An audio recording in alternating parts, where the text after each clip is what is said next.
We'd like to welcome John Sankovic, teacher, innovator, and creative leader. He took the helm as president and CEO of the Ohio Aerospace Institute after a 31-year career at NASA. At NASA, he was the chief technologist and director of the Office of Technology Incubation and Innovation. He is deeply committed to sharing his knowledge and his passion with future generations of innovators. He looks to build bold and multi-sector collaborations, university partnerships, and looking at collaborations between government, industries, and private organizations. His awards are numerous, as are his publications. He's a recipient of the NASA Outstanding Leadership Medal. He holds 6 Agency Honor Group Achievement Awards and the R&D 100 Tech Innovation Award. He has more than 70 publications. They address topics ranging from space propulsion and power to fluid mechanics and biomedical sciences, and he holds 3 patents. He has been called transformational, a shining star in aerospace, one who possesses a unique combination of intellect, leadership, and management skills. And he looks to take the birthplace of aviation, Ohio, to the next level. We welcome you and thank you for joining us today. Thank you very much. Let me share some slides here with you. Hopefully with all that introduction, my slides work there. So again, thank you. Good afternoon. Many thanks to Cleveland Leadership Center for hosting this luncheon series. Going on to the next slide. Hopefully this advances. Okay. So hopefully there you can see the Ohio quarter. Thumbs up from people, right? That it's there. Great. So you've probably heard the saying, you know, put your money where your mouth is, right? But today we're going to do a little bit of the opposite. We're going to put our mouth where our money is. Because here in Ohio, we tend not to talk about a lot of the great things we do, and there's a lot of great things to talk about in the area of aerospace. So if you take a look at our state quarter, you can see that of all the things in Ohio that we chose to put on the back to represent the state, we chose 2 things. We put the Wright Flyer on there, and then we put Neil Armstrong in his Apollo suit. And you know, with those things, they happened 150 years ago, respectfully. We tend not to talk about really what's currently going on and the strength of the aerospace industrial base that we have currently here in the state. So that's a little bit what I wanted to touch on today. So if you take a look at this next slide, that slide comes from the governor's advisor for defense and aerospace, Colonel Joe Zeese. So when Governor DeWine came into office, he appointed a new advisor specifically for this sector of aerospace and defense in the state. And that position is currently held by Colonel Joe Zeese. And he's been doing a great job since being appointed of going around the state and really putting together a straight strategy and increasing the awareness in the areas of aerospace. And, you know, I've had the privilege to work with them. And one thing that's interesting when Colonel Zeese gives his presentation, gives his chart, he talks about the fact that when he travels around the state and travels around the country, the first reaction he often gets is, I didn't know you did that in Ohio. And I thought I'd start by sharing some of the highlights of what we do here in the state. So if you take a look, we are really a leader in the place. So if you look at Wright-Patterson Air Force Base, that is the center of aerospace in the country. It is an employer of over 33,000 people. It has over a $16 billion impact. And when you look at what's going on inside the gate, it is the center of research and development for the entire Air Force in the United States. In addition to that, it hosts the National Air and Space Intelligence Center.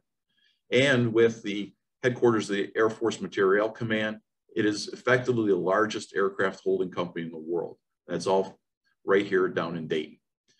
Then we have up in the north, we have NASA Glenn. Some of you may have taken in your early days, as I did in elementary school, as a yellow bus rolls in, we did a tour. You may drive by the airport, you see the hangar. But what we may not appreciate is that it is really the center of aerospace propulsion, doing that work for over 80 years, and also focused on the space side, of space propulsion, space communications, and space power. And then down in the center of the state, we have Defense Supply Center of Columbus, where 50% of the entire defense budget, all that purchasing goes through there. And then the governor maintains the 5th largest National Guard in the nation and the 2nd largest Air Force. He has an Air Force larger than many countries, including drones, fighter jets, tankers, and cargo aircraft. We're the center of R&D for the nation, again, with those 2 federal laboratories, with Battelle in the center of the state, and then we have an EPA lab.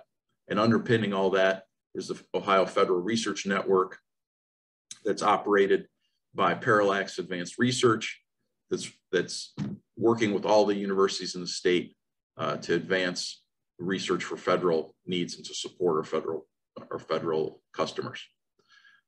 But most importantly, and where I want to focus, is on the aerospace industrial chain. Many of you may not know that we're the #1 supplier to both Boeing and Airbus, although you don't see the planes rolling out of here. The companies in Ohio, and especially concentrated in the Northeast Ohio region, are the main suppliers for those 2 airframers. Along with that, we have GE Aviation headquartered here, the largest producer of aircraft engines in the world. We have General Dynamics in Lima, Ohio, producing the last heavy armor plant in the US, Boeing down in Newark, Ohio, and then Sierra Nevada expanding, and of course, Parker Hannifin now merging with acquiring Meggitt, and then along with TransDigm here in the region, and Eaton Corporation. So a lot of jobs and a lot of economic impact. So a little bit so how's OAI fit into this tapestry of aviation? Well, we've been at it for nearly 33 years now. And I have the honor of being the Institute's 5th president. We were formed in 1989 as a nonprofit, really to bridge industry, government, and academia together. And our story is really centered on a list of esteemed national leaders. And it really starts with Dr. John Kleinberg, who was a Caltech PhD, didn't grow up in this region, but came here to lead the Lewis Research Center, the predecessor to the NASA Glenn Research Center. He was a true visionary. And at that time, he wanted to connect our NASA center with the state's academic community, and then that aerospace industrial base. And then there's Governor Dick Celeste, who really supported Dr. Kleinberg's idea, but ironically, as the governor, knowing the politics in the state, he thought pulling all that together would not be possible. And then the Speaker of the House, Vern Reif, who really made the funding happen. That wouldn't have happened. It was a 0 budget line, and he personally intervened with the support of the governor, and then bringing together all the ends of the state to put the Institute in place. And that's the state side, but that doesn't happen without the federal side. And then on the federal side, we really had the leadership that was shown by Congresswoman Mary Rose Okar and Senator John Glenn, who sponsored and then had passed federal legislation authorizing the formation of an aerospace institute in the state of Ohio. So I don't have time to go into all the details of this fascinating story, but since this audience is focused on leadership development and collaborative work, the collaborative work that that group did in the formation of OAI is a perfect case study of what we can do to move this region forward. So true to our roots, we still work on the same 3 areas that we were put together to work on 33 years ago. And those consist of aerospace research and technology, education and training, and then really fostering collaboration through technology-based economic development. I want to talk a little bit before I go into the depth of those areas, a little bit about location. And although we operate throughout the state and actually really across the globe, our headquarters are here in Northeast Ohio. And I wanted to touch on the excitement we have for our local neighborhood and what's going on. So you may not know, but we sit in a 70,000 square foot building designed by renowned Cleveland architect Richard Fleischman. He received an award from the American Institute of Architects at the 25th anniversary of our building for having the design that we do, the collaborative space. And we sit adjacent to the Cleveland Hopkins Airport on NASA property, and really in the heart of a region now termed the Aerozone.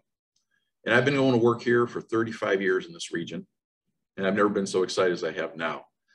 This area has largely been ignored from an economic development standpoint, but now through the Arizona Alliance Community Development Corp, run by the new executive director, Rishu Mahalaha, and continued support from Cuyahoga County, renewed interest from the city of Cleveland and surrounding communities, and the philanthropic support of our Fund for Economic Future, along with the Gun and Park Foundations. This area is poised for explosive growth based on its assets. And let's think a little bit about the assets that we have. We tend to take them for granted. We host a federal research center in the area on 350 acres here in Cleveland, and then another 7,000 acres in the Sandusky area. It's adjacent to the state's largest airport. It's been here. Many technology innovations have happened at Cleveland Hopkins over the years. And then next to that is an industrial property, the old Ford property, that consists of 200 prime acres that are now being developed. Tie that in with 2 national rail lines. We have links to a port, 2 interstates, and then public transportation, and lots of electrical power. That's an area that has all the assets really set up for economic growth. Back a little bit to the areas that we focus on. As I mentioned before, education has always been the core of what we do. So our initial funding came from the Board of Regents, and the presidents actually of all the PhD granting engineering schools in the state. At the time when we were formed, that was 9, and now that's 11, are part of our governance structure. So for 30 plus years now, we've been supporting a consortium of higher ed institutions, now numbering 24 and continue to grow. And we provide scholarships to Ohio STEM students, and also to not only the students that are pursuing education in STEM, but also to the educators. So those students that desire to be teachers to teach STEM subjects, we also embrace that work through scholarships. Important what we do also are graduate fellowships. So continuing education is very important, all the way up to the PhD level, and we've supported fellowships to allow Ohio students to continue their degrees and get that additional training. And then on top of all that is the experiential learning part. So it's very important that our students get internships, both at NASA and the Air Force, but especially also in the industries that support us. So those programs have been very important. And we've supported over 1,500 students, now all Ohio students in Ohio institutions over the years, and we're quite proud of that. And then the other thing I'm quite proud of is that with all the recent conversations on diversity, equity, inclusion we're now having in our community, our programs have actually had that emphasis for over 3 decades and have excelled in those metrics.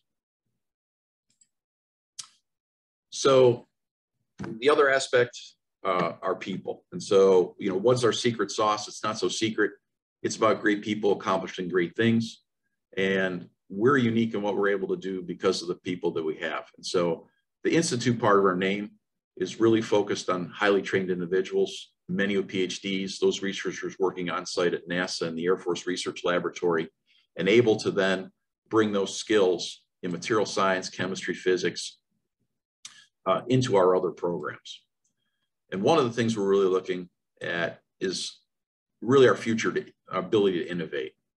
And since 2016, OAI has been working with Great Lakes Biomimicry to look at nature as our engine of innovation. So aerospace is underpinned by our ability to minimize energy and minimize the materials that we need. And no place is that done better than through biomimicry. Last year, OAI and Great Lakes Biomimicry have strengthened our partnership with Great Lakes Biomimicry, becoming an affiliated organization of OAI. And this May, we're bringing back our BioSenior National Conference, Northeast Ohio, and I invite all of you to participate. Our European aerospace companies, such as Airbus, have fully embraced the bio-inspired design, and it's really a key to Cuyahoga County and surrounding region remaining competitive in the aerospace sector. So lastly, our core centers on turning ideas into economic impact. And so in this region, some data from Team NEO, which does a great job of data analysis. It shows that, we talk a lot about manufacturing, but really what's exciting is in many ways, manufacturing employment has decreased because of productivity, but aerospace is the one area that has increased greatly.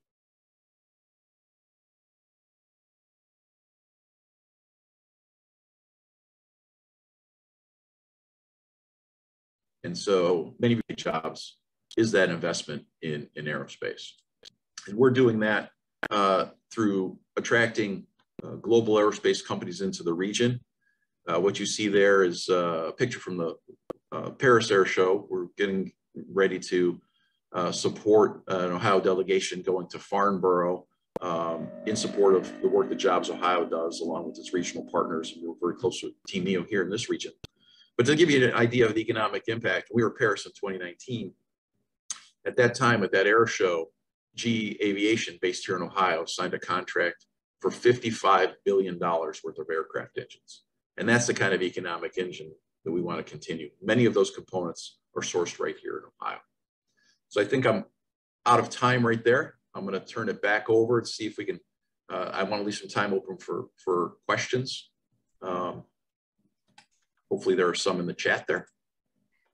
John, thank you so much. We've had a lot come into me directly. Just a reminder to everyone on the call to share any questions that you have in the chat, or you can send them directly to me. So the first question being, the economic impact of aerospace seems to have reached a plateau. Is that because of the pandemic or something else that is happening in the industry or the local economy? So it actually took a tremendous dive. We were increasing steadily, as you see in that chart. We had a huge uptick depending on which NAICS code you decide to look at. We work in the aerospace parts, aerospace components area. During the pandemic, if you were driving by the airport, maybe you were working at home in your sweatpants, but a couple of us were still coming in. You could see the United planes were all housed over in Concourse D there, and they were stored there. And that, since people weren't flying planes, people weren't buying tickets, so people weren't flying planes, and then the people weren't buying planes, that really hit our manufacturers here in the aerospace side because we're heavily focused on the commercial aviation side. The hope was that it would start coming back in 22 and onto 23, and we do see a resurgence there. So one of the things that I think turns out was a negative, but maybe very positive, a lot of the planes that were retired because of the fact that they weren't so fuel efficient, they were older, they need to now be replaced. So I think there's a lot of pent up demand, and I think you're going to start seeing, what I've seen talking to companies, they were down to maybe 80% now of where they were before the pandemic in 2020, but they're steadily increasing again. Thank you. And can you talk a bit about what kind of outreach you offer to Northeast Ohio middle and high school students? That's a great question.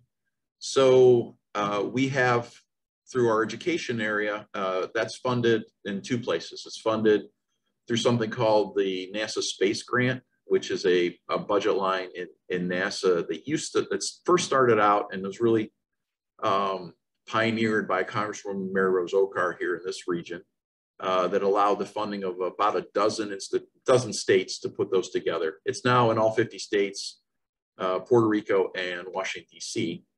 And so we receive funding there and also directly from the state of Ohio now. So quite pleased that we received some support there.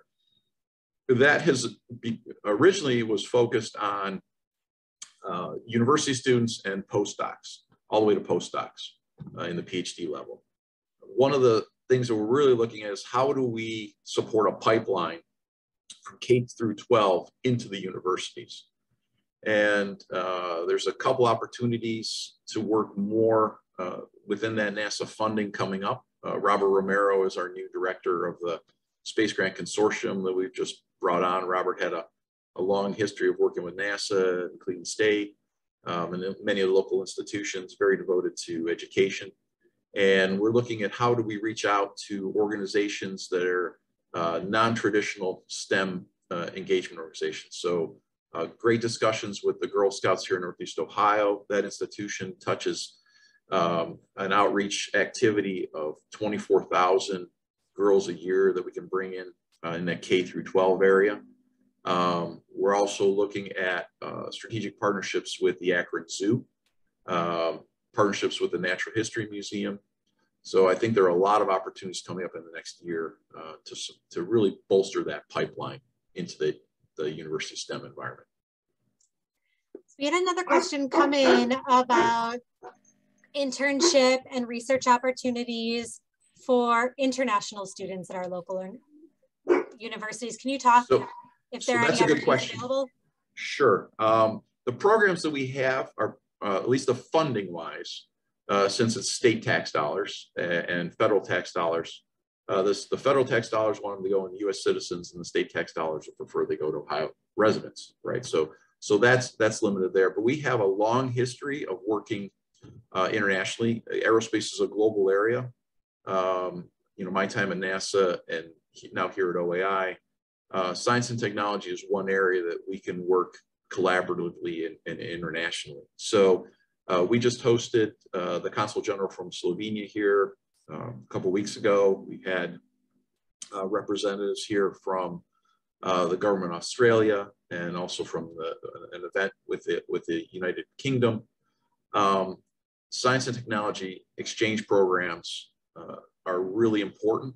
The United States hosts in over 60 science and technology agreements with individual countries. And that's the one area where we can engage very peacefully with countries that sometimes we don't necessarily agree with politically, but forge relationships. So we're really like to be at the forefront of that. And there are definitely opportunities to do that. So if anyone has any specific ideas or questions, they can feel free to contact me directly. Great, thank you. We have a question about the role of Plum, Brook Station in Sandusky. Will there be additional growth there? So that's a really good question. My personal opinion is if you've never been there, it's an amazing asset. If you take a look at the Avengers movie and see the beginning of that, the first Avengers movie, that was actually filmed at Plum Brook. They make it seem like it's a DOE lab, but it's here in Northeast Ohio. So it has a lot of superlatives, right? It's the largest vacuum chamber in the world, the largest shaker table, some of the largest environmental test capability, acoustic testing, cryogenic testing. And there's been great support from the Ohio congressional delegation over the last couple of years. Congresswoman Marcy Kaptur and Senator Sherrod Brown have assured some additional funding there. So now for the last 3 years, they have put together a package of about $70 million to reactivate the hypersonic test capability there. So I'm really hopeful that that gets going. If you've seen in the news, some hypersonic hypersonic weapons that are now being fielded, to be able to bring that capability back to the United States and make sure we utilize the assets here is really important. And then there's a lot of opportunity for commercial testing. So I know the Sandusky community is also very supportive of putting a runway in there. Some funding just got in the federal budget to put a runway there. I'm a big supporter of that. I think that's very important if you're going to have large satellite payloads, that they're able to land right in Plum Brook there, open up, go right in the test chamber, and then go off into the launch complexes. So certainly a lot of support from that local community, a lot of support from the Northeast Ohio community. But I think the key there is to open it up to multiple uses. So how can we encourage entrepreneurial efforts in aerospace, not just locally, but to be a magnet from entrepreneurs? So we're trying to do that here in my building. So I mentioned we have about 70,000 square feet. OAI doesn't use it all. We're trying to use our building as an accelerator. So we host, so we have 3 floors. On half of one of our floors is occupied by the Boeing company. They do the space launch systems, so the world's largest rocket. Components of that are being developed right here in Northeast Ohio.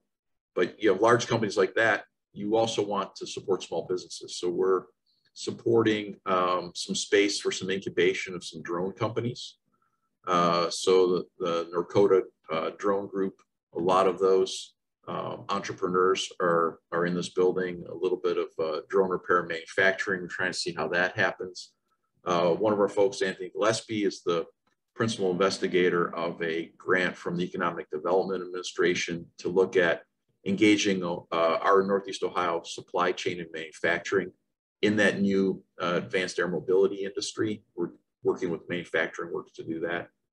We also have a program that we've been running for many years that Anthony is the PI of, funded by Small Business Administration. So if you're interested in getting some support from the federal government through their SBIR and STTR programs, we have a program through Anthony's efforts to help that work.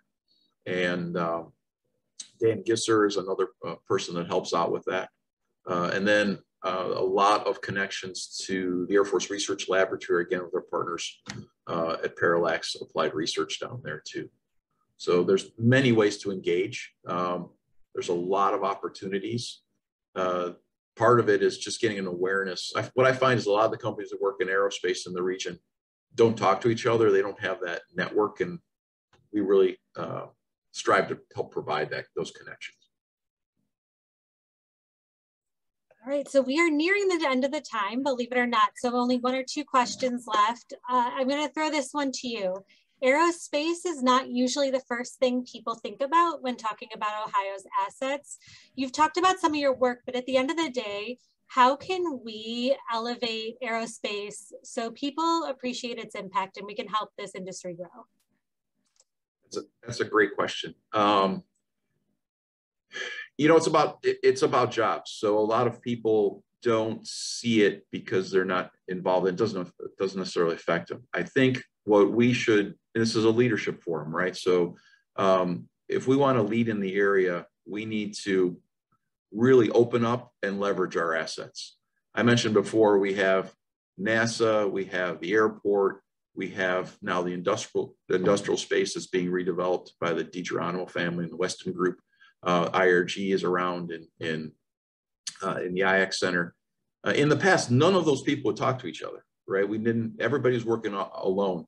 The key is to bring those assets together. And you start, I'm really encouraged.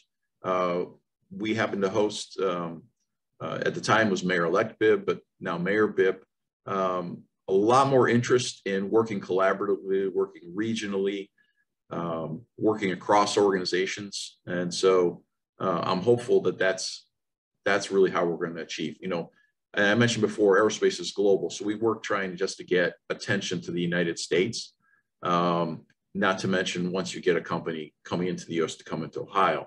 But Ohio is now becoming much more attractive. PricewaterhouseCoopers, in their last study, identified Ohio as the second most attractive state for aerospace manufacturing.